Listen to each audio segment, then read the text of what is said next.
Guys, magandang morning ulit. Andito na naman tayo sa palayan. O, di ba?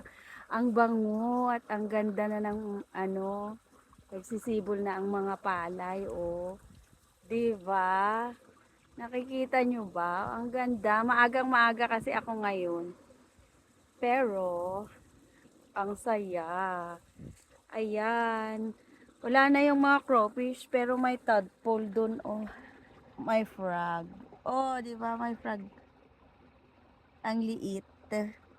Bata pa yan siya. Oh, iyan. Pero yung mga crawfish na wala na sila. Naanod na siguro. Yun, di ba? Oh, ang ganda.